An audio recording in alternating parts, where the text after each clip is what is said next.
didn't shovel anything out.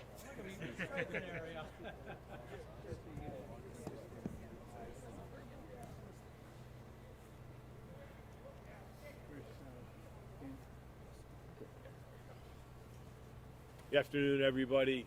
Well, first, everyone else that you can hear? Yeah? All good?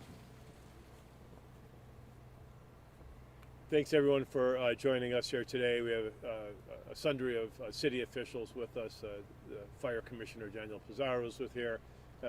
Two deputy mayors. We have people from the Preservation Board, architects and engineer. But as you can see, there was a big fire last night in the school building from the old St. Anne's Church. Over 100 firefighters came to the scene last night. They did heroic work, making sure that none of the structures in the area, none of the homes in the area were damaged. As you can well imagine, there was embers flying all over these blocks. So thank you to the brave men and women of the Buffalo Fire Department for the work that they did last night. Today you're looking at the structure. We're trying to figure out who the owners are. The property transferred hands this week, but we're not sure exactly if the transfer went through. So we're trying to figure out who owns it, what sort of funds they have. But the building now is severely compromised, and it's not looking good to save the building. But before we make that determination, we have to speak with the owners to see what their will is in an attempt to preserve the building.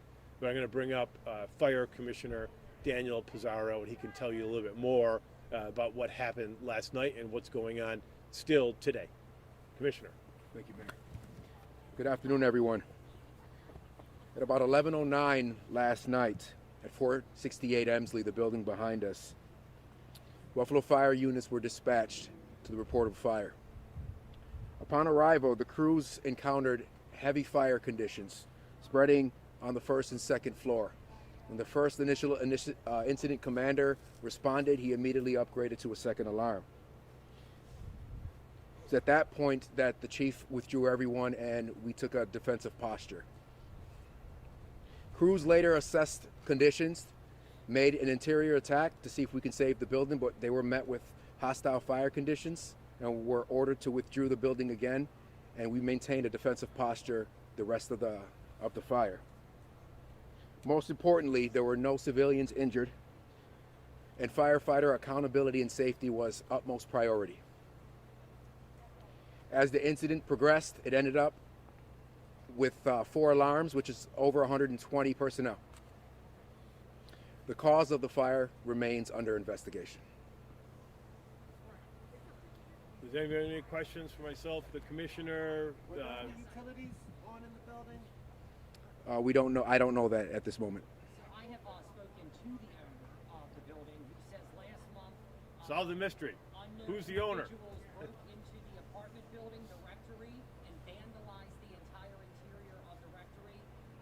And they are saying that this appears to be the result of, quote, intentional wrongdoing. Is a criminal investigation underway? What do we know about the vagrants, possible vagrants, or any criminal activity occurring inside this building?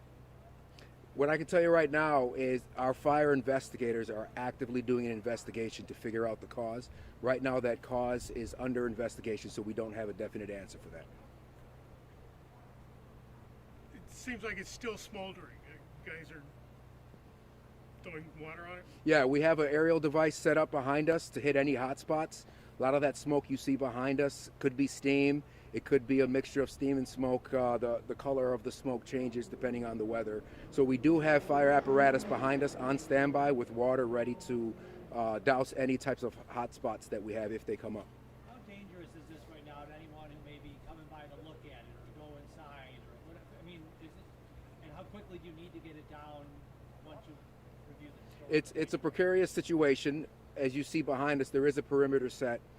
And that perimeter is set up to about the height of the building to set up what's called the collapse zone.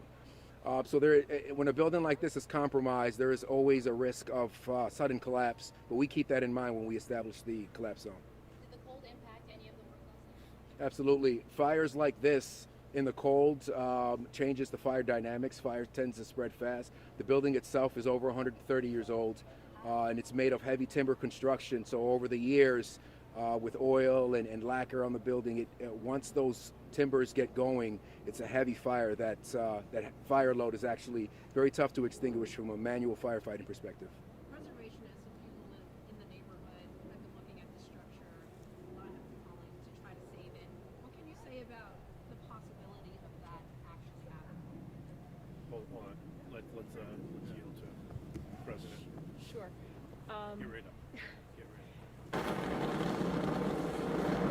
Sorry. It's a difficult situation, and so we need to assess the building and whether or not it can be saved and how much of it can be saved. The important thing is to remember that it is a local landmark, it is National Register eligible, but having one piece of it helps the entire campus be saved. So we need to take a strong look at this and make sure that we're making the right decision here, because it's going to have implications for the entire block. But, you know, it may only be a proportion of it that can be saved. With all the ice that's in it, that's an added weight that is just significant on the structure, even beyond what has fallen in.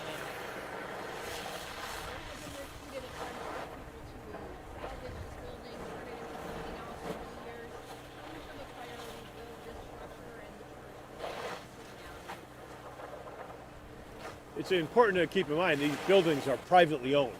So individuals or companies or nonprofits, they own the building.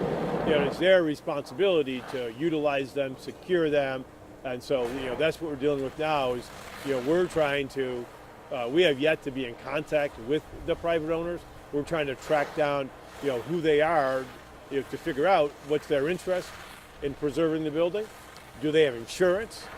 We don't know any of those questions, and that'll certainly factor into the decision of whether the building will be demolished or maintained.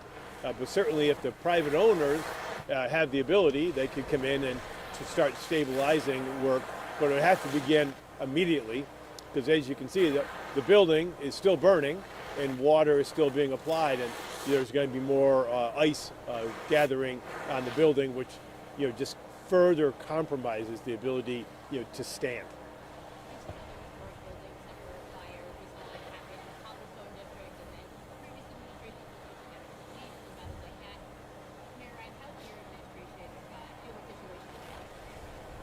So we'd like to avoid these situations, you know, and you do that is by working with the Historic Preservation Board and historic preservation advocates in the community to make sure that we are identifying these important buildings, but interfacing with the owners immediately to make sure the buildings are secure, to see if there's utilities, to see if there's fire suppression units in them.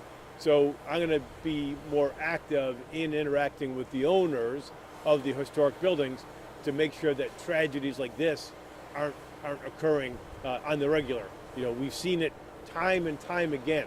Buildings that were in bad repair, but we have to work together with our building inspections department, but also mostly with the private owners to, you know, get them moving on actually preserving these buildings, because we dodged a bullet last night. We had over 120 firefighters here, and, you know, knock on wood, nobody was hurt. Firefighters die every year in abandoned buildings, you know, throughout America, and we're also lucky because of the good work of the Buffalo Fire Department. It didn't spread to other structures in the neighborhood. So, you know, we don't want more of this happening. We're going to take a proactive approach to it.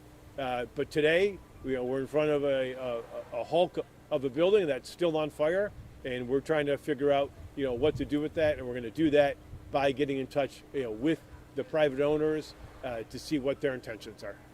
Mayor, in closing, can you talk about how unfortunate it is that something like this would happen to not only a historically sound property like this, but one that is architecturally going to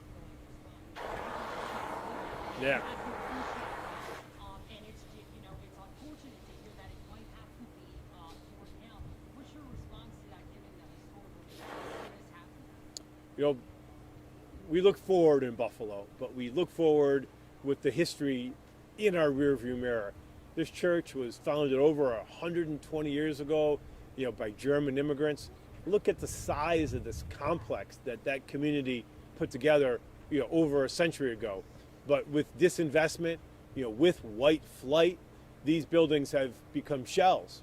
But the community resources that went into building them, it's unbelievable. The generations of Buffalonians who are educated in that school, and it just breaks your heart to see one more piece of our historic fabric lost like that. But that's why we have to get a better handle on our historic structures, so we don't have more buildings like the cobblestone building, like this building here. But it's going to be a problem that is with us, because right now the Catholic Church is continuing to disinvest in the city of Buffalo, and more churches will be up for sale. And we just want to make sure that those churches go to organizations that have the capital to maintain the buildings, to keep them safe, to keep them boarded up, to keep fire suppression systems going. And that wasn't happening on this site. You want to talk about the history at all? Done about all that ice on those power lines? 'Cause So the whole situation, there's a lot of yeah. weight. Do we know if those are on or off? The power's on. Yeah, the power's off on those lines, but the pole itself is compromised because of all the weight, and that gives you an example of the amount of stress the building is under right now. Its roof braces are all gone, and that has tons and tons of ice accumulated to it. So right now those power lines are off. But does that ice come off, or are we going to just way more expensive? I mean, when the power does come back on, you don't want it. I'm just guessing here because it looks pretty bad. Sure.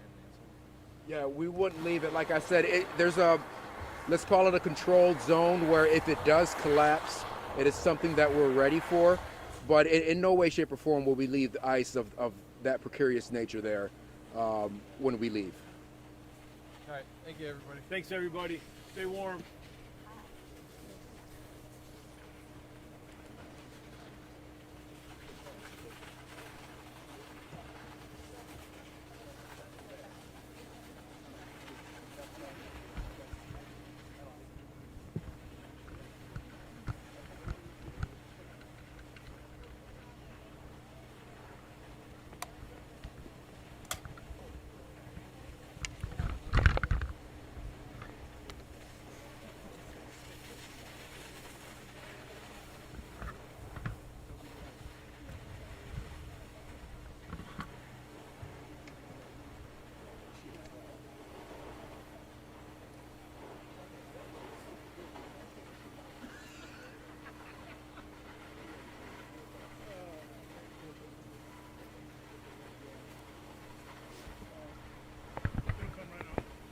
Oh, it will. Duh. I'm just glad you don't have the other ones. The screen ones, I hate those. I can never use them.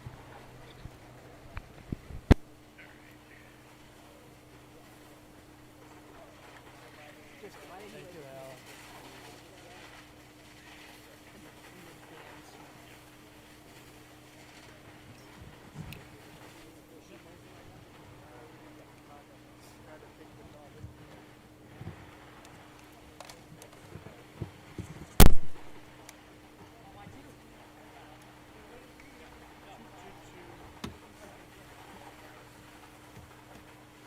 So what's your deal?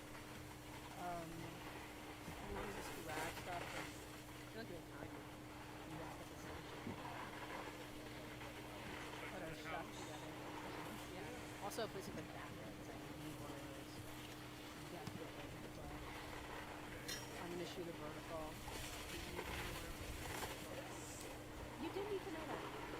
That means time is of the essence. I'm sorry. A special relationship. Yes. Honestly, that's the least important.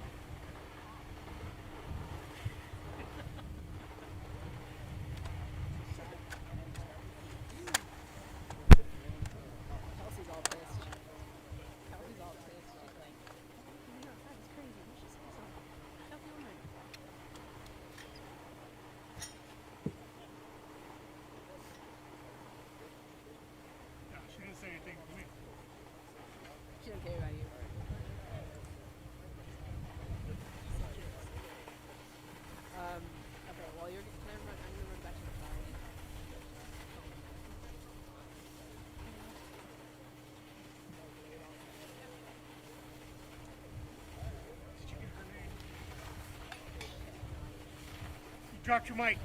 Oh, Kenny, drop your mic. Yeah. Mic drop.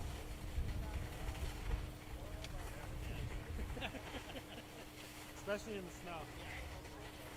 Well, it didn't hurt it.